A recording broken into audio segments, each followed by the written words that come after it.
Más que un privilegio, vamos a hablar, más que un privilegio. Y vamos a leer en nuestras Biblias, en el libro de Lucas, el Evangelio según San Lucas, desde el versículo 26 en adelante, ¿no? Dice así: y llevándole, tomaron a cierto Simón de Cirene que venía del campo y le pusieron encima la cruz para que la llevase tras Jesús. Y le seguía gran multitud del pueblo y de mujeres que lloraban y hacían lamentación por él. Pero Jesús, vuelto hacia ellas, les dijo: hijas de Jerusalén, no lloréis por mí, sino llorad por vosotras mismas y por vuestros hijos. Porque he aquí vendrán días en que dirán: bienaventuradas las estériles, y los vientres que no concibieron, y los pechos que no criaron. Entonces comenzarán a decir a los montes: caed sobre nosotros, y a los collados cubridnos. Porque si en el árbol verde hacen estas cosas, en el seco, ¿qué no se hará? Ahora, quiero subrayar esa palabra allí. Ustedes recuerdan que el tema pasado, nuestro apóstol nos predicó allí una parte, ¿verdad? Ese era el tema, la parte central de ese tema. Y yo quedé impactado con esa palabra. Y eso tiene un fondo muy... O sea, es grande lo que viene allí. Quiero subrayar eso. Llevaron también con él a otros dos que eran malhechores para ser muertos. Y cuando llegaron al lugar llamado de la Calavera, le crucificaron allí, y a los malhechores, uno a la derecha y otro a la izquierda. Y Jesús decía: Padre, perdónalos, porque no saben lo que hacen. Y repartieron entre sí sus vestidos, echando suertes. Y el pueblo estaba mirando, y aún los gobernantes se burlaban de él, diciendo: a otro salvó, sálvese a sí mismo, si este es el Cristo, el escogido de Dios. Los soldados también le escarnecían, acercándose y presentándole vinagre, y diciéndole: si tú eres el rey de los judíos, sálvate a ti mismo. Había también sobre él un título escrito con letras griegas, latinas y hebreas: este es el rey de los judíos. Y uno de los malhechores que estaban colgados le injuriaba diciendo: si tú eres el Cristo, sálvate a ti mismo y a nosotros. Respondiendo el otro le reprendió diciendo: ¿ni aún temes tú a Dios estando en la misma condenación? Allí quiero subrayar. Si usted tiene para tomar nota, anote por allí. ¿Ni aún temes tú a Dios?, le dijo uno de los malhechores al otro, estando en la misma condenación. Nosotros, a la verdad, justamente padecemos porque recibimos lo que merecieron nuestros hechos, mas este ningún mal hizo. Y dijo a Jesús: acuérdate de mí cuando vengas en tu reino. Entonces Jesús le dijo: de cierto te digo que hoy estarás conmigo en el paraíso. Cuando era como la hora sexta, hubo tinieblas sobre toda la tierra hasta la hora novena. Y el sol se oscureció, y el velo del templo se rasgó por la mitad. Vamos a leer hasta allí.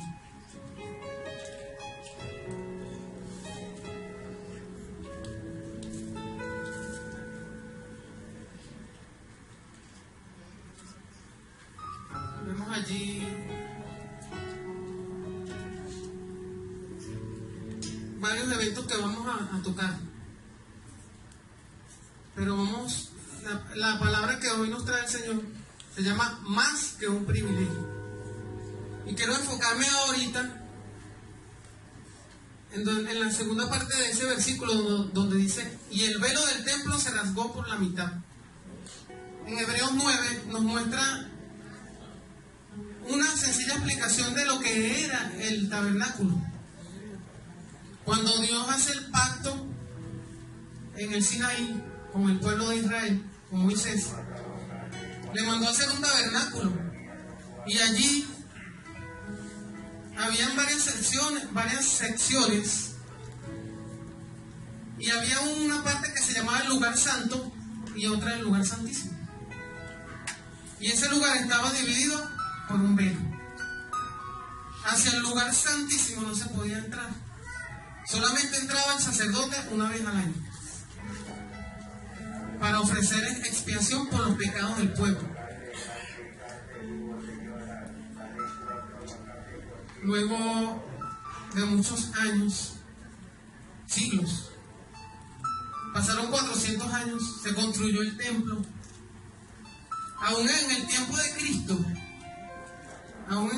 Cristo, estaba el templo que había remodelado Herodes, había hecho el templo mayor. Y ese templo también contenía esa sección, que era el lugar santo y el lugar santísimo. Y había allí un velo. ¿Cómo era ese velo? Dicen que tenía aproximadamente como 18 o 20 centímetros de altura. Metros. Y un espesor como de 10 centímetros de lino torcido, y era una fabricación que eso no se rompía. Dicen historiadores que aunque le amarraran 2 caballos, uno en cada extremo, y los tensaran, eso no se podía romper. Y eso era para dividir, porque allí se encontraba la presencia de Dios en el lugar santísimo, y solamente había entrada al sacerdote. Y si el sacerdote no estaba limpio de pecado, moría allá adentro. Era tanta la gloria de Dios que las personas tenían que estar purificadas totalmente, porque si entraba allí, caía muerto. El pueblo no tenía opción, sino por medio de ese sacerdote, de que sus pecados fueran expiados. Entonces, vemos allí en el pasaje que nos dice que el velo del templo se rasgó cuando Jesús consumó su sacrificio.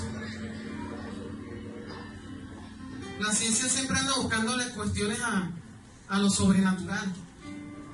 Han salido personas diciendo que como hubo un terremoto en ese momento, por causa del terremoto fue que se abrió el velo.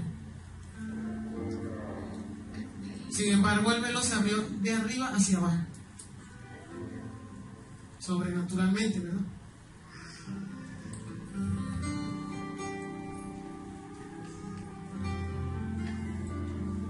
Aún los discípulos en esa época ni siquiera sabían cómo hacer, cómo orar. Ellos le pedían a Jesús que le enseñara a orar. En una oportunidad le dijeron: Señor, enséñanos a orar. Porque nunca el pueblo había podido orar. Siempre lo hacía el sacerdote en presencia de una vez al año. Ofrecían sacrificio. No había comunión con Dios. Pero vemos el sacrificio que hace Jesús. Vemos en ese pasaje, si nos ponemos a ver el pasaje y a leer versículo por versículo y a imaginarnos, ¿no? Porque lo podemos leer rápidamente, se lee rápido.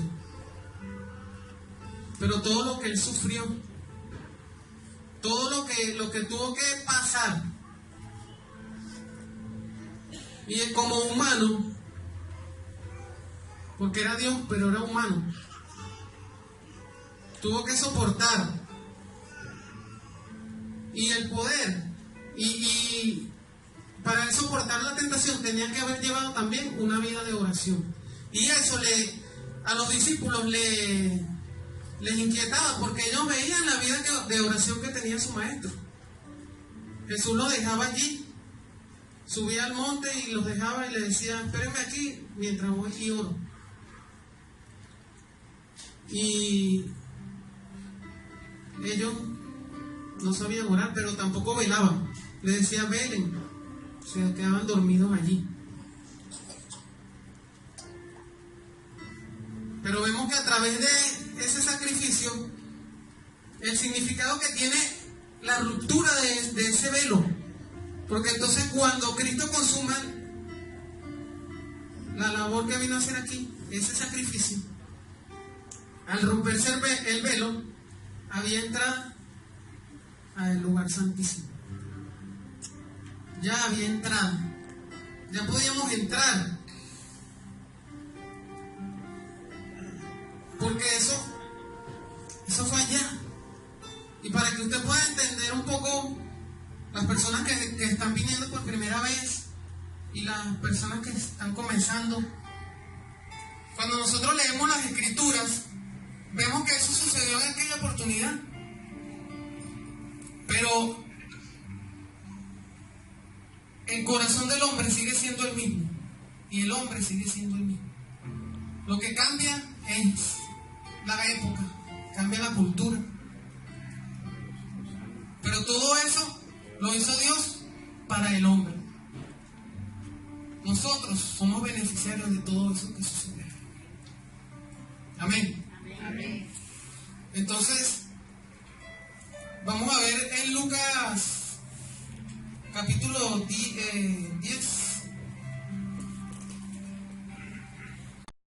versículo 5. Para que vayamos viendo lo que es el privilegio que tenemos en la oración.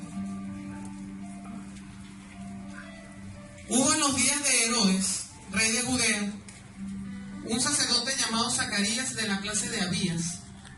Su mujer era de las hijas de Aarón y se llamaba Elizabeth. Esto ya era en la época de Cristo, esto era en el Nuevo Testamento. Ambos eran justos delante de Dios y andaban irreprensibles en todos los mandamientos y ordenanzas del Señor. Pero tenían un hijo, porque Elizabeth era estéril y ambos eran ya de edad avanzada.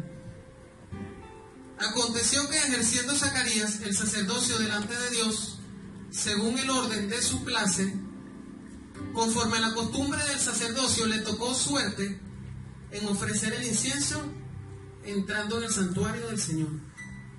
Y toda la multitud del pueblo estaba afuera orando a la hora del incienso. Entonces vemos a Zacarías allí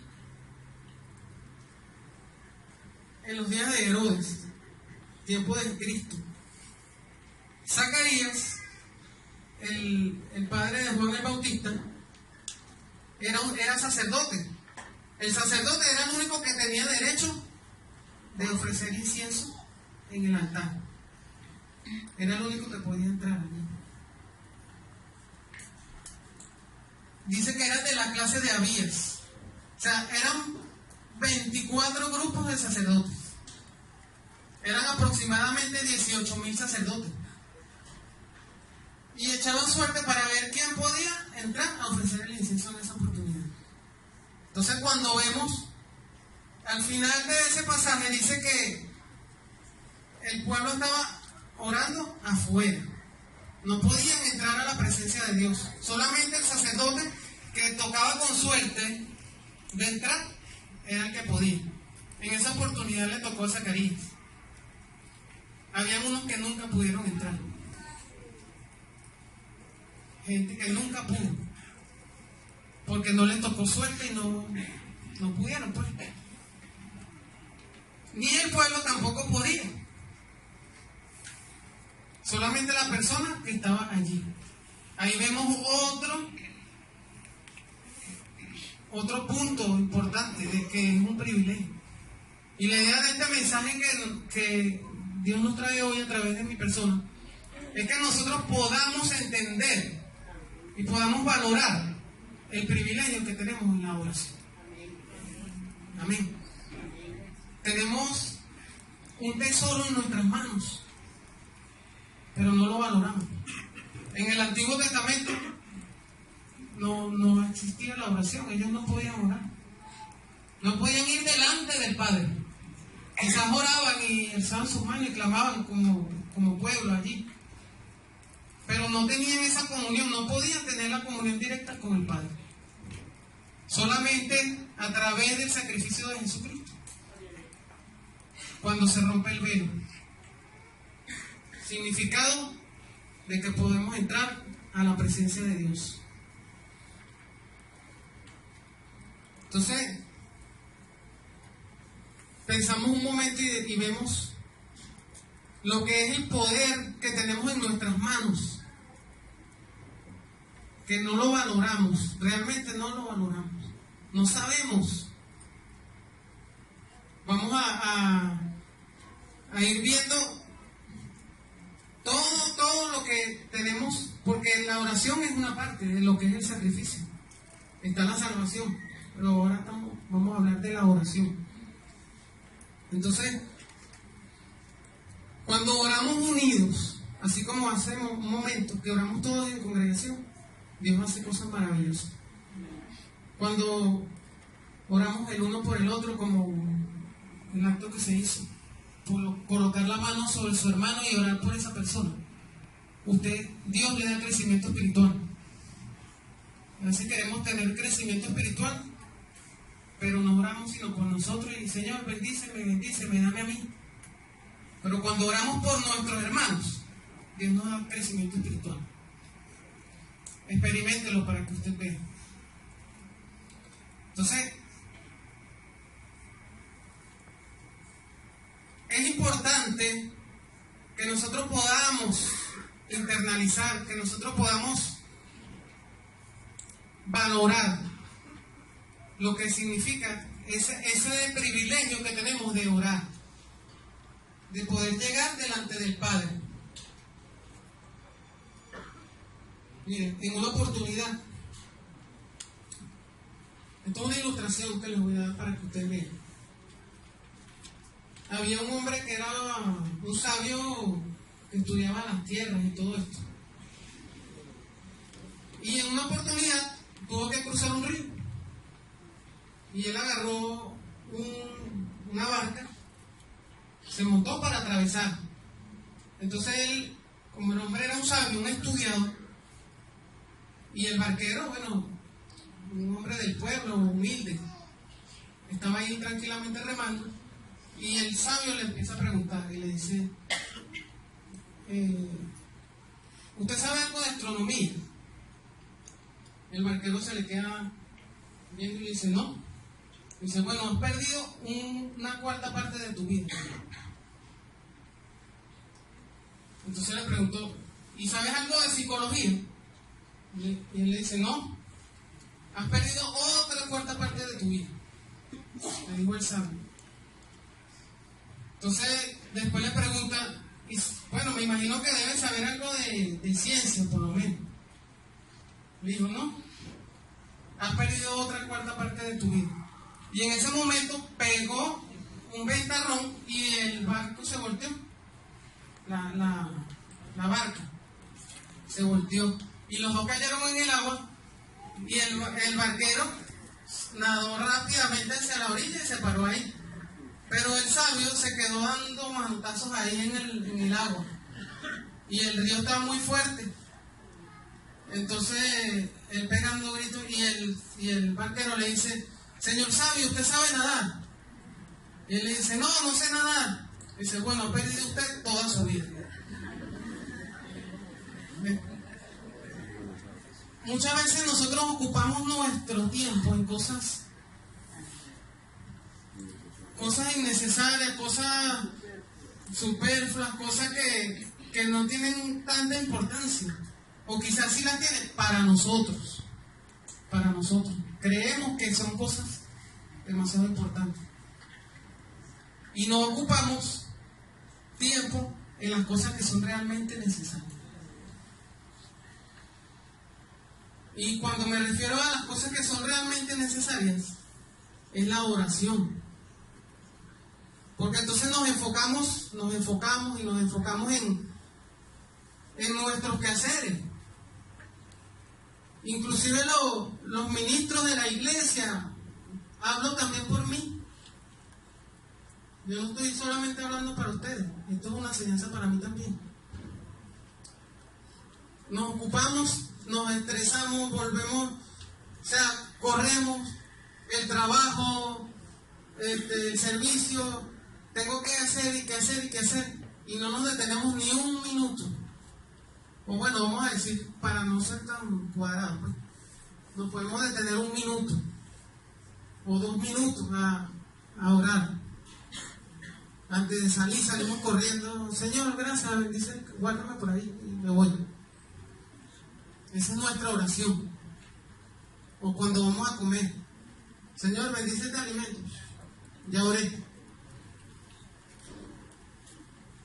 Pero no dedicamos el tiempo. Lo realmente importante. Jesús dijo, el que quiera ganar su vida la perderá. Pero el que pierda su vida a causa de mí, la hallará. El martes yo contaba aquí una ilustración sobre afilar el hacha. Tenemos que afilar el hacha. Porque entonces hacemos y hacemos y hacemos. La repito. ¿Quieren que les cuente? En esa empresa ofrecían buenos beneficios. En esa empresa tenía un buen salario. Pues y el hombre se animó con su trabajo y comenzó. Cuando llega, va delante del capataz y le dice que le entregara su hacha para él comenzar a talar árboles. Y le entregaron una parcela, un poco de hectáreas ahí, y él comenzó a talar árboles. Productivo el hombre. El primer día taló 18 árboles y se fue contento y dijo, bueno, como hoy talé 18 árboles, mañana me fajo y talo más árboles, porque a medida que le pagaban por producción. Ese día se acostó temprano y al día siguiente fue y comenzó a talar árboles y ese día taló 15 árboles nada más. Él se quedó extrañado, bueno, pero 15 árboles, si yo ayer talé 18, hoy me vine más temprano. Se fue a su casa, descansó, comió full para tener energía y se fue temprano al día siguiente otra vez. Pero al día siguiente nada más pudo talar 9 árboles. Solamente. Y volvió con el proceso y al otro día solamente taló 5. Como 4, no sé, no me acuerdo muy bien.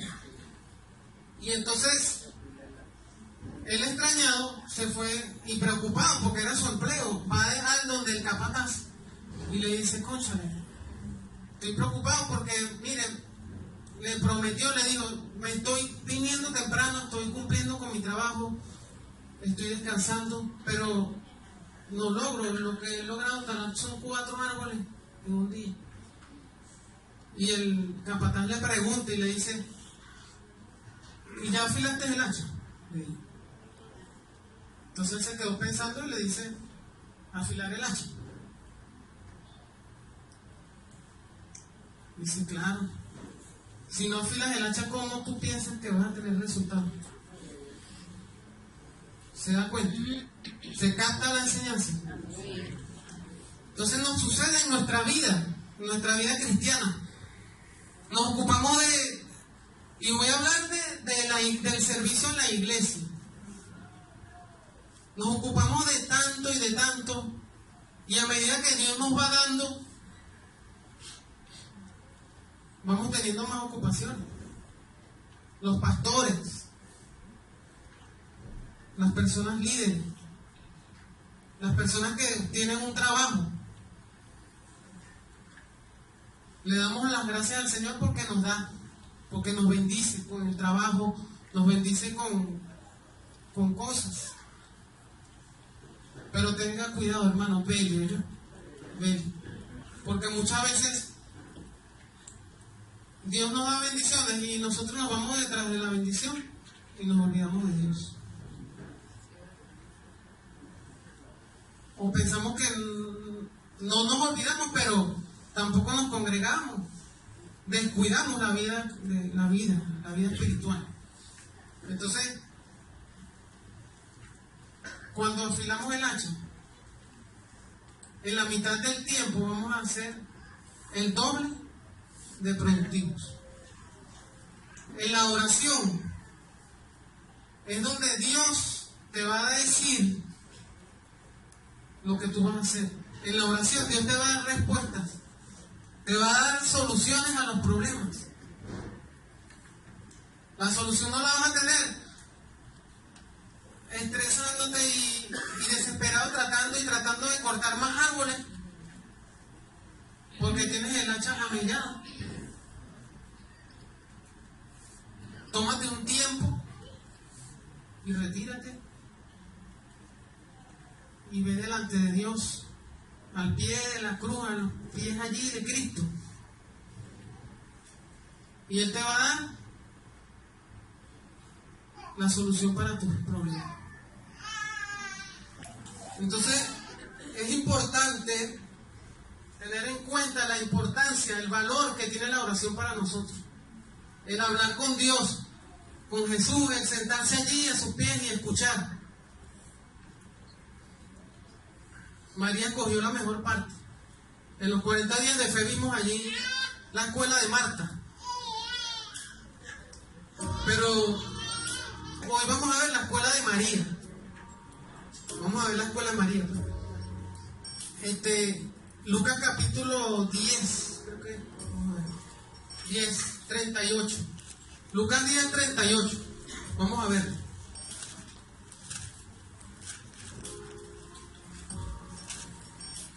Aconteció que yendo de camino, entró en una aldea y una mujer llamada Marta le recibió en su casa.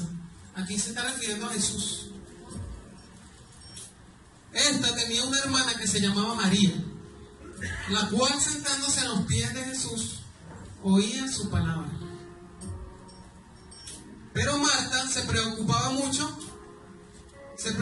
con muchos quehaceres, y acercándose dijo: Señor, ¿no te das cuidado de mi hermana que me deje servir sola? Dile pues que me ayude. Respondiendo Jesús le dijo: Marta, Marta, Marta, le dijo. Me lo imagino así, sino Marta, Marta. Afanada y turbada estás con muchas cosas, le dijo. Pero solo una cosa es necesaria. Y María ha escogido la buena parte, la cual no le será quitada. Amén. María se sentaba, esperaba que llegara el maestro y se sentaba a los pies del maestro y la escuchaba. Mientras la otra estaba ajetreada haciendo y... Quiero que podamos balancear, ¿no? Aquí no se le está diciendo que no sirva. Cuando nos referimos a la iglesia, tenemos que servir, pero tenemos que afilar el hacha. Amén.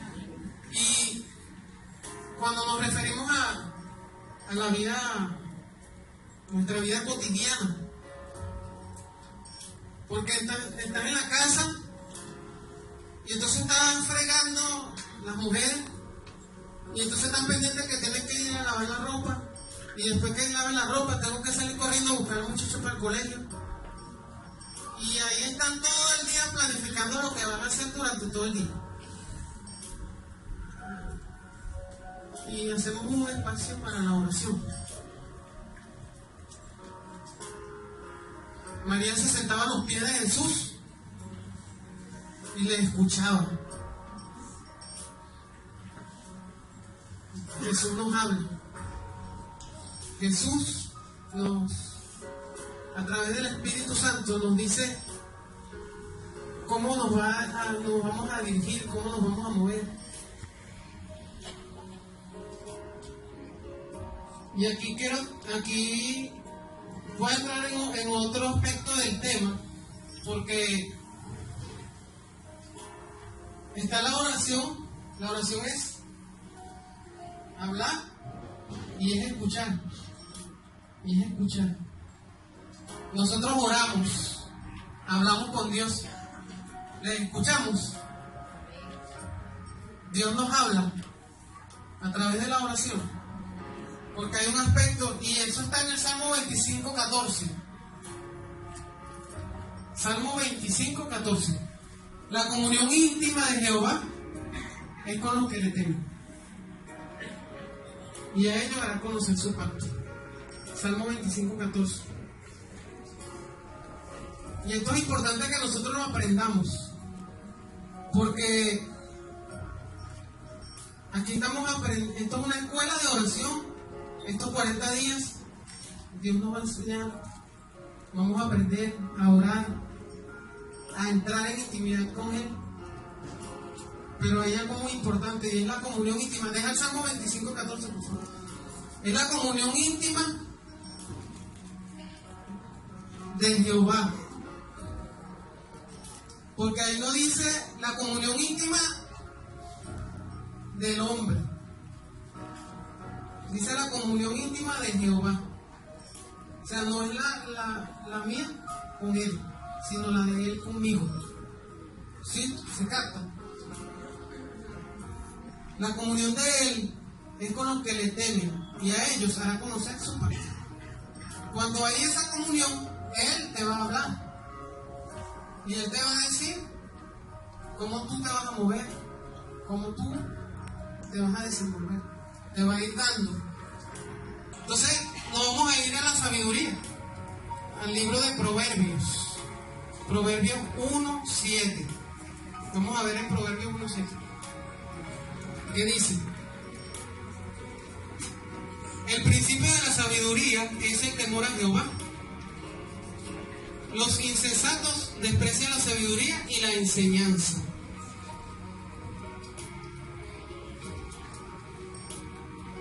Ahí nos vuelve a decir, el principio de la sabiduría es el temor de Jehová.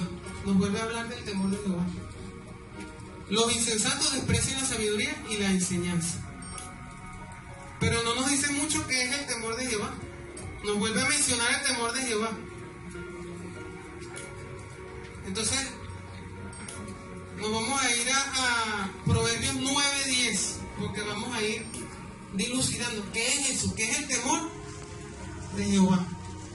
Proverbios 9:10 dice: el temor de Jehová es el principio de la sabiduría. Ahora me lo dice al contrario. Primero, el principio de la sabiduría es el temor de Jehová. Ahora me dice, el temor de Jehová es el principio de la sabiduría. Y el conocimiento del Santísimo es la inteligencia. Allí me da otra señal. El conocimiento del Santísimo es la inteligencia. O sea, ya vemos que el temor de Jehová tiene algo que ver con inteligencia. Pero esta inteligencia que me está hablando allí no es un acto intelectual. No es una inteligencia de intelectualidad. Y ahí nos va dando. Entonces vamos a ver el padre de la sabiduría, que es Job. Job 28:28.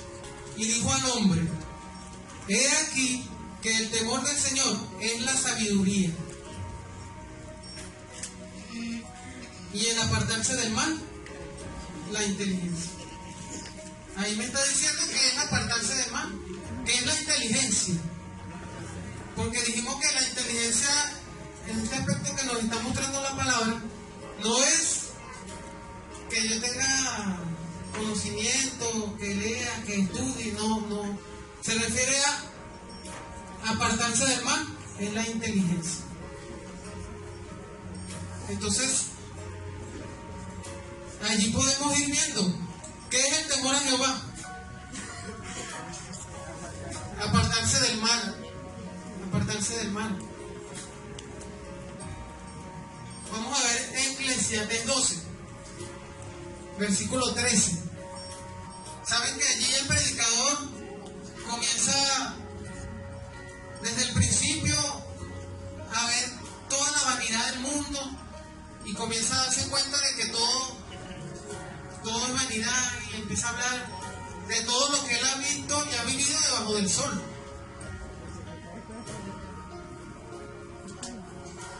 Y en Eclesiastés, al final del libro, nos dice: el fin de todo el discurso oído es este. O sea, usted lee todo el libro de Eclesiastés Y al final le dice, el fin de todo el discurso es este: teme a Dios y guarda sus mandamientos, porque esto es el todo del hombre. Temor a Dios, porque Dios traerá toda obra a juicio juntamente con toda cosa encubierta, sea buena o sea mala. Entonces nos está hablando de eso, de que el temor a Jehová es apartarse del mal, y ese es el todo del hombre. El temor a Jehová es el todo del hombre. Y como humanos vivimos la vida buscando llenar un vacío que hay en nuestras vidas. Y de pronto sentimos que lo llenamos con algo, y cuando nos damos cuenta, resulta que volvemos a sentir el vacío. Y volvamos a una fiesta, y cuando regresamos de la fiesta gozamos bastante, y cuando regresas vuelves a sentir el vacío en tu corazón. Disfrutas con los amigos, consumes vicios, haces lo que sea, y otra vez está ese vacío ahí.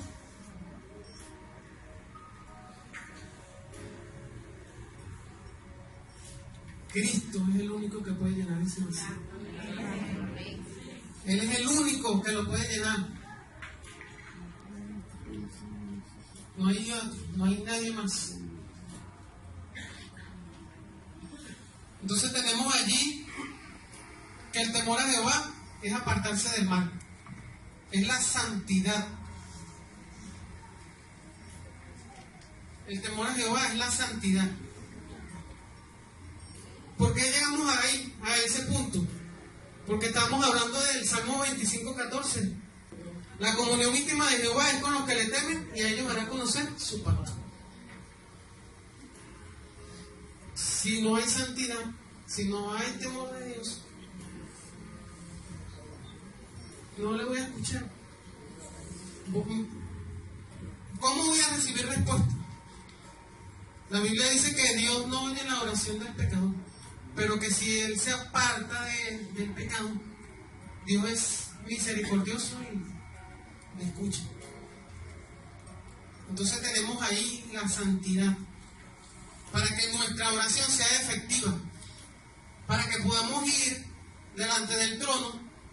En otro momento, cuando estaba el lugar santísimo dividido por el velo, no había manera. El que entraba ahí caía muerto.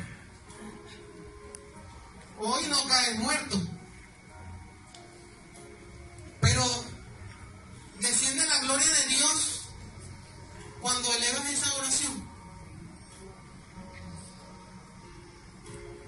Quizás, y hay personas que lo han podido experimentar, yo lo he podido experimentar, cuando descuidas la vida de oración, descuidas la santidad, descuidas, y tú sientes que tu oración como que no pasa del techo, o cuando oras y oras y oras, y como si pegara del techo la oración y se devolviera y se te clavara como cuchillos en el cuerpo. Y dices, ¿qué pasa? Muchas veces, en otras oportunidades, oramos y sentimos cómo se derrama el Espíritu Santo en nuestras vidas, nos quebrantamos. Sí ve la diferencia. Vaya analizando allí. Dice, bueno, Señor, ¿qué pasa? Porque siento que la oración mía no tiene efecto. Entonces ahí podemos darnos cuenta, tenemos que hacer un ejercicio de introspección y revisarnos nosotros mismos y ver qué está pasando, por qué no tengo respuesta, por qué mi oración no siento que sube. Y entonces ahí cuando tenemos que agarrar el santímetro, cuando estaba haciendo el bosquejo se reía porque ¿qué es eso del santímetro? Eso es un artefacto que yo inventé ahí para poderme revisar. Tú agarras el santímetro y comienzas a ver y a poner tu vida de las cosas que estás haciendo. A ver, ¿por qué mi oración no está llegando? Y entonces empieza, vamos a ver, los hombres que son casados. Levanten su mano los que son casados aquí. Los que... Ajá. Vamos a ver. Primera de Pedro 1:7. Vamos a ver. Vosotros, maridos, igualmente vivid con ellas sabiamente, dando honor a la mujer como vaso más frágil y como a coheredera de la gracia de la vida, para que vuestras oraciones no tengan estorbo. ¿Se dan cuenta? Entonces ahí yo me evalúo y digo, ¿será que la estoy tratando mal? ¿Será que no la estoy tratando como vaso más frágil? Y entonces hay un estorbo ahí en mi oración. Entonces la aguja del santímetro empieza. Tengo que ir, pedir perdón, ver qué estoy haciendo. Eso es con los hombres casados, pero aquí para todo el mundo. Así que no se emocionen. Vamos a ver Mateo 18:15. Porque cuando Jesús nos dice que si usted trae una ofrenda al altar, y cuando habla de la ofrenda que uno trae al altar, no está hablando del dinero físico que colocamos aquí. Ahí no se está refiriendo a esa ofrenda. Se está refiriendo a la oración, que es una ofrenda que nosotros llevamos delante de Dios. A nuestro acto de adoración. Dios dice, si tienes algo contra tu hermano, ve y deja allí la ofrenda. Y entonces pídele perdón y después va y entrega tu ofrenda. Porque congregacionalmente, si hacemos un acto como el que se hizo hace rato, que Irene dijo, coloque la mano. Si usted está peleado con su hermano, usted se va a sentir como incómodo de orar ahí por esa persona, ¿cierto? Tiene que ir, pedir perdón, reconciliarse con su hermano. La palabra dice que si 2 o 3 se pusieren de acuerdo, lo que pidieran les será hecho. Y cuando habla de que se pusieran de acuerdo, cuando usted ve ese contexto allí, no está hablando de que, bueno, Layer, vamos ahí y oramos. No es ese acuerdo. Es que estemos en comunión, que no haya disensiones entre nosotros, que podamos estar unánimes en la oración. De ese es el acuerdo que habla la palabra allí. Muchas veces lo malinterpretamos. Por ejemplo, cosas. Y ese no es el acuerdo que nos habla la palabra. Por ahí hay predicadores que dicen el poder del acuerdo y lanzan un tremendo mensaje. Que bueno, vamos a unirnos todos y vamos a hacer tal cosa en oración. Está bien, ahí hay un acuerdo, pero ese acuerdo es que podamos tener comunión los unos con los otros. Que no hayan pleito entre nosotros. Y eso es parte de la santidad. Esa es parte del temor a Jehová. Pareciera que está como desordenado porque estoy brincando de un lado a otro, pero todo viene para que nosotros podamos ir viendo bíblicamente lo que nos quiere enseñar el Señor aquí.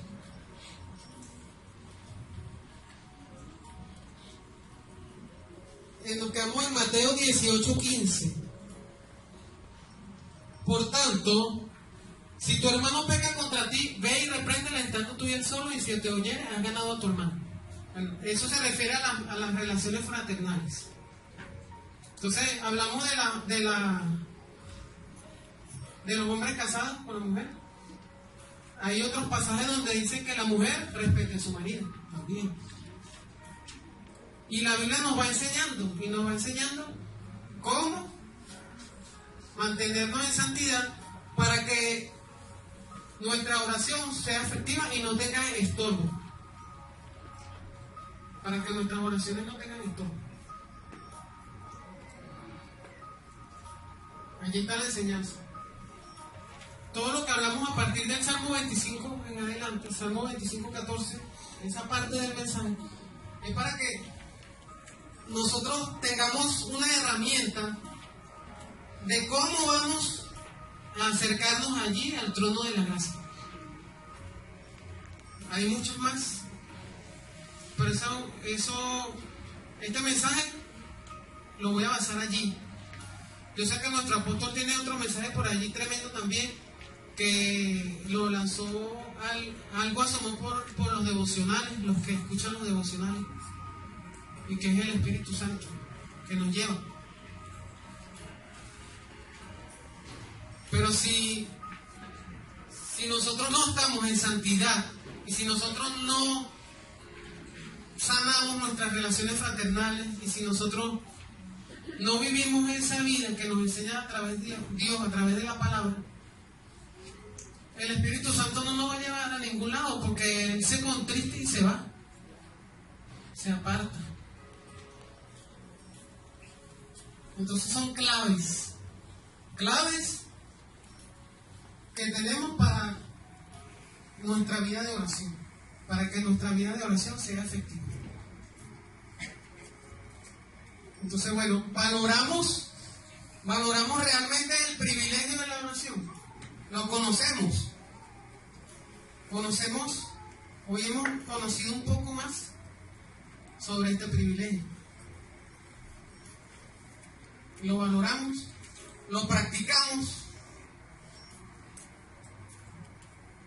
Quizás en conocer, podríamos decir que del 1 al 20 podríamos decir que conocemos la oración, podríamos decir 18, 19.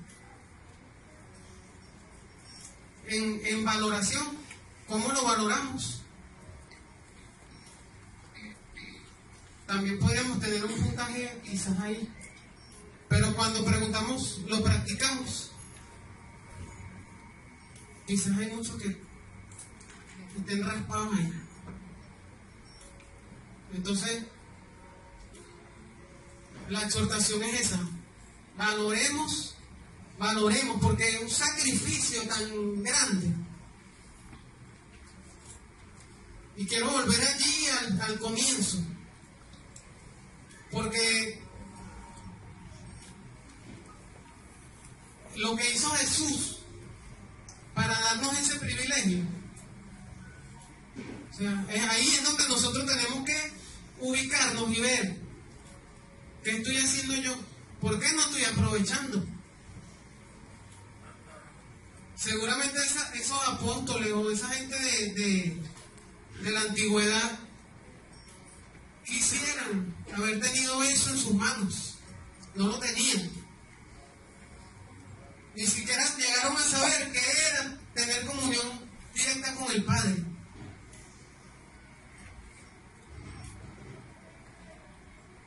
Podemos orar parados. Pero quiere que le diga algo.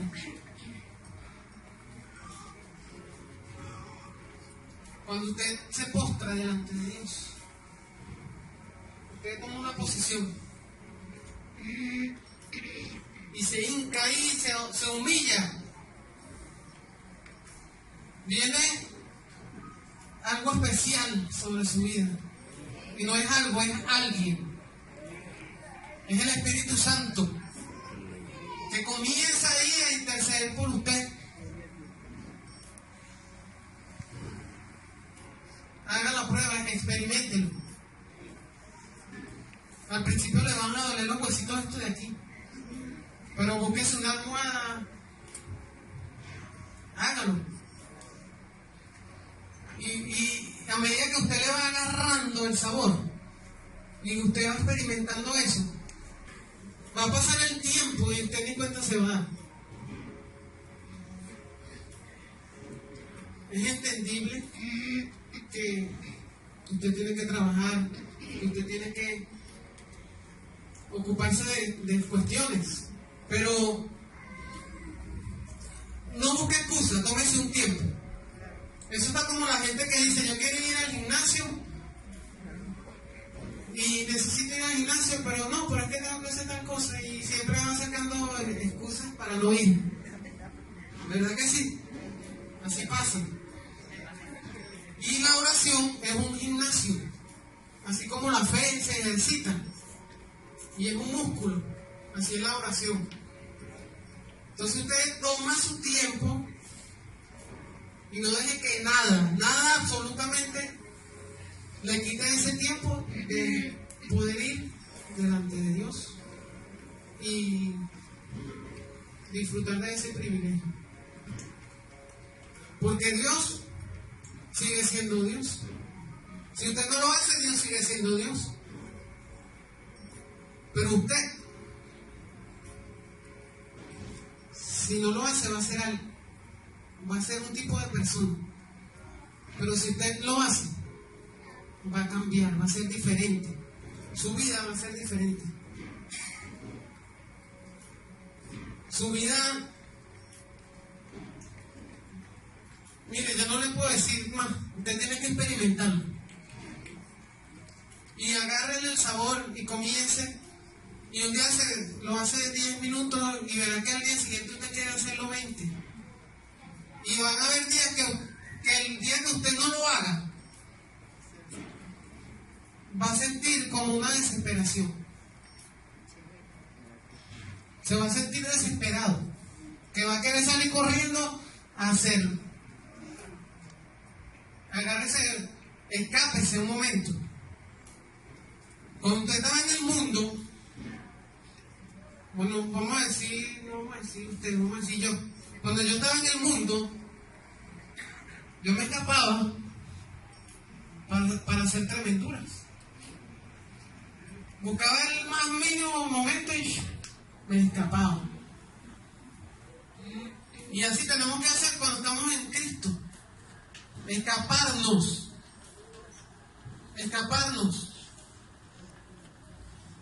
No deje que nadie le quite su momento. Vele.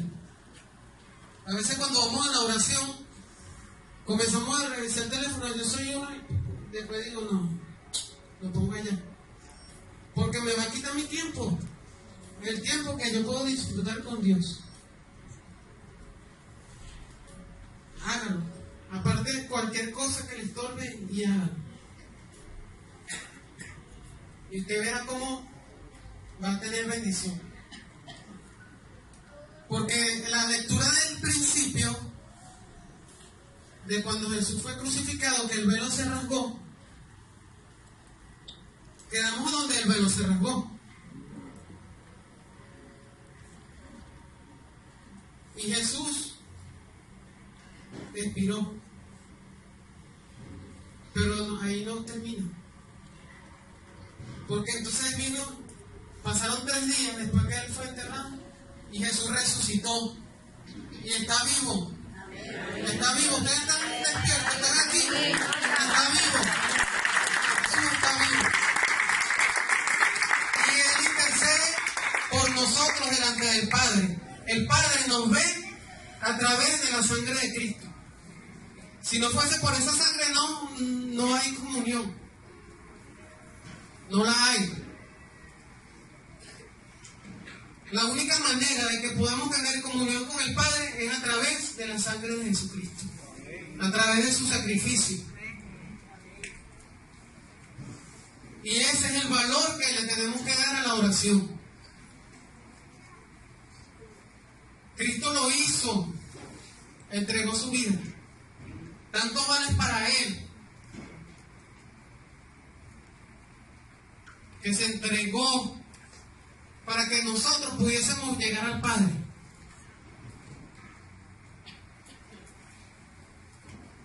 Y para darnos la vida eterna.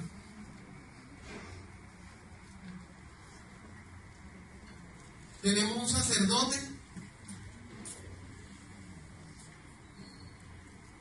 en Cristo. Él es nuestro sumo sacerdote. Y usted sabe lo que decía ahí cuando revisamos bien los detalles del tabernáculo. La vestidura del sacerdote tenía que tener en la frente algo que decía santidad a Jehová. En la mitra ahí tenía que tener escrito santidad a Jehová. Pero no era solamente escrito ahí, unas letras que cualquiera las puede poner en un sitio. Tenía que vivirlo. Tenía que estar santo, porque ahí no había manera. Dios conocía. Y si él entraba con algún pecado allá adentro, iba a caer tirado, muerto.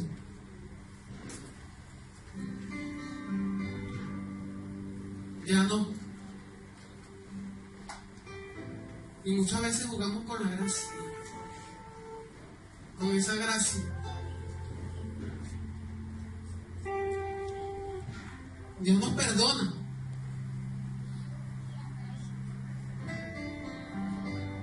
Él conoce nuestro corazón. Él lo conoce.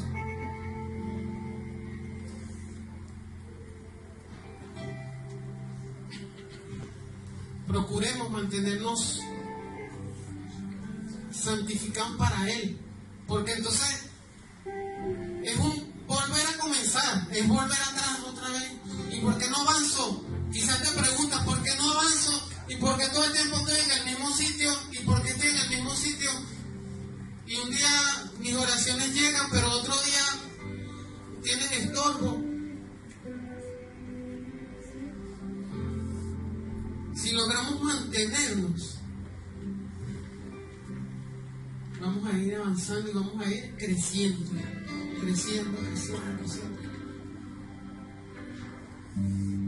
Y es así.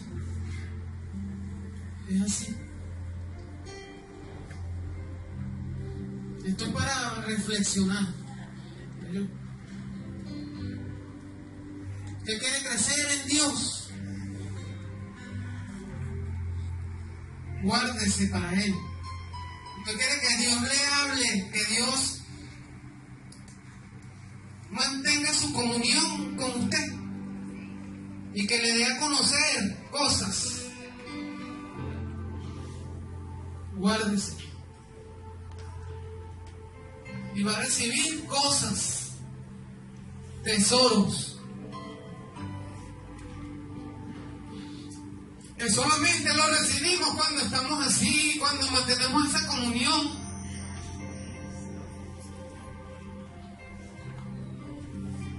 En otra podemos orar, sí, oramos,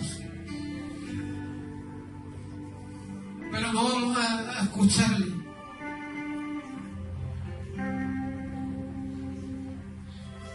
No le vamos a escuchar. Póngase de pie.